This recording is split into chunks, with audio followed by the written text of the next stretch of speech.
Hi everybody, welcome to the class. This is Dawn and this is our first video in which we will get started with a Microsoft Visual C++ Express Edition.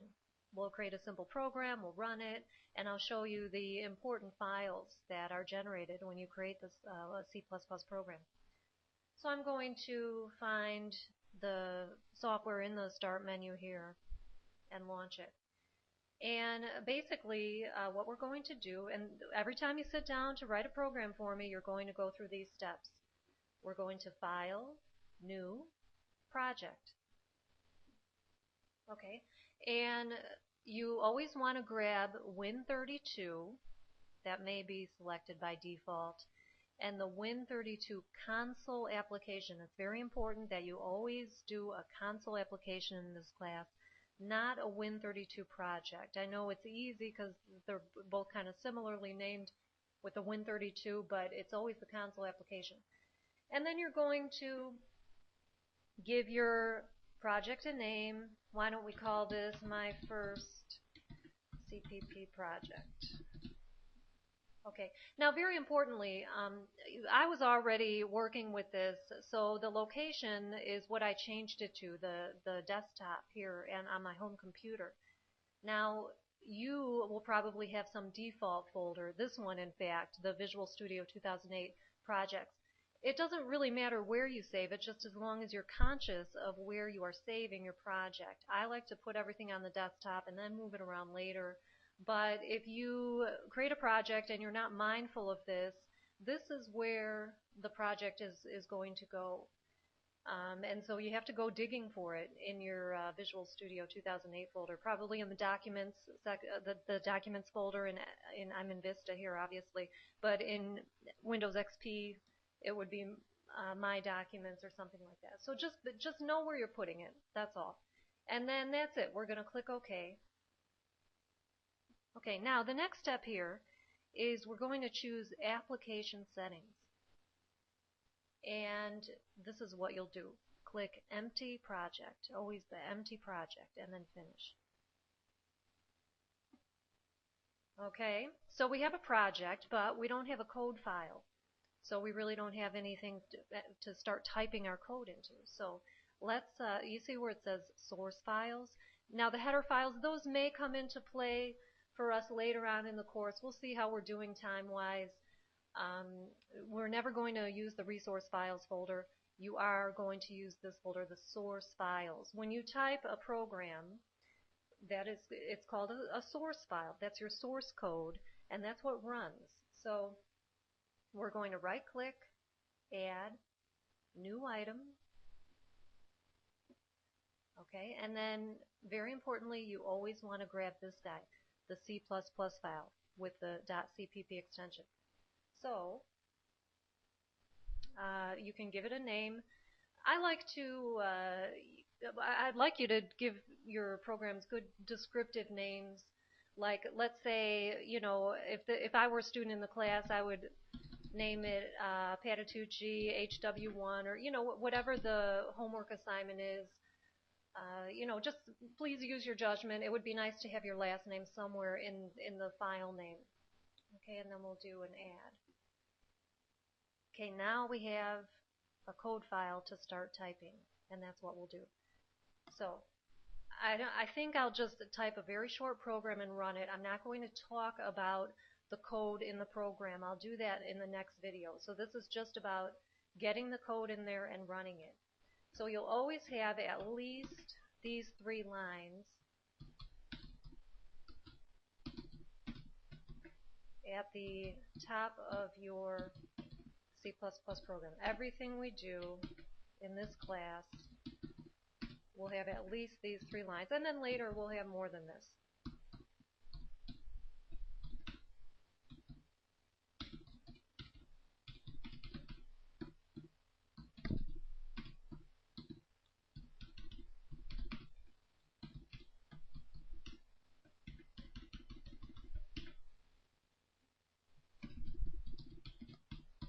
Okay, so this is the bare bones, bare minimum of what you'll have for a C++ program. Now this particular program would not do anything at all. What I'll do is just add a simple line of code here.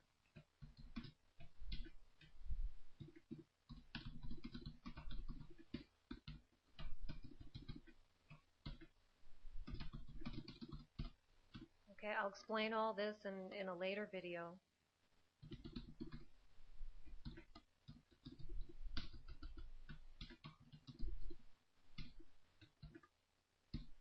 Okay, so now I have some code that will run. And what I'll do is click this button here, the green arrow on the toolbar. So here we go. You're always going to get this notice. It says, basically it's saying, well, there's something new here. We've got new code in the file. Would you like to build it? Yes, we would. Always yes at this point. Okay, you see things whizzing by at the bottom there, and there we go. This is our first C++ program. Just a simple line of output, and we'll talk about the code that generates that. But there you have it. Oh, okay, so let's say that was the homework assignment, and it runs the way it's supposed to, and I'm done. I'm ready to turn it in. Let's talk about the files that are generated with a C++ program created with a Visual C++ Express. So I'm going to close this up.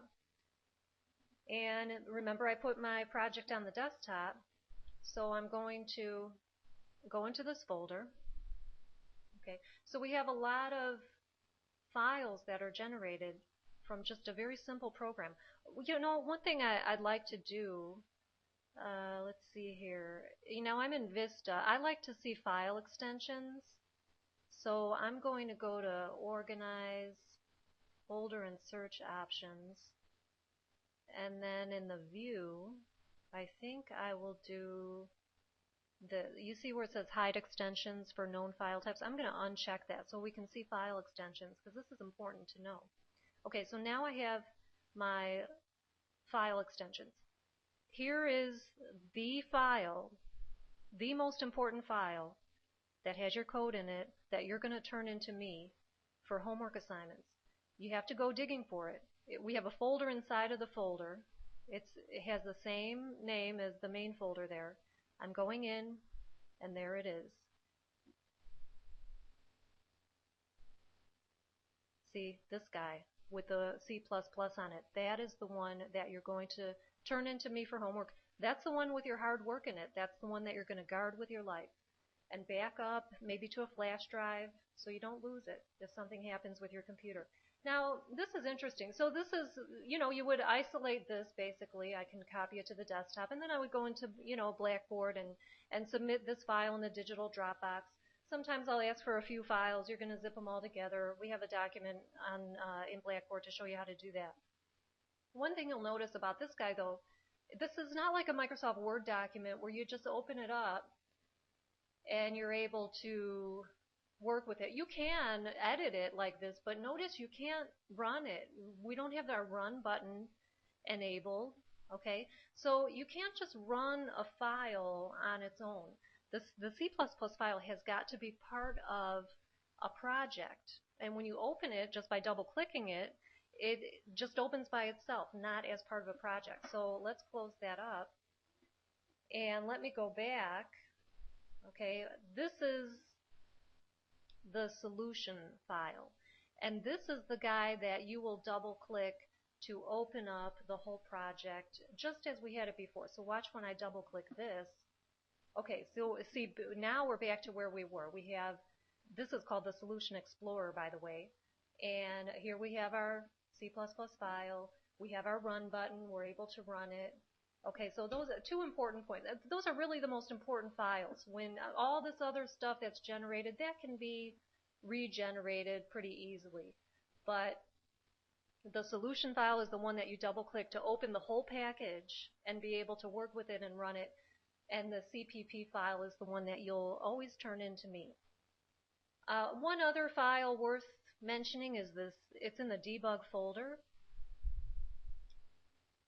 Oh, wait a minute. In the debug folder here, the exe file, the executable file, that is The code file, or not the code file, that's the program file that's generated when it says, would you like to build, this project, would you like to, you know, put this all together and make a program. That's what's generated there. So you can, if you just want to run the program, notice the Visual Studio is not open, but if you just want to run it in the console, you can run it through the executable file as well. Okay, so that's it. This is the guy that you will be most concerned about, that CPP file.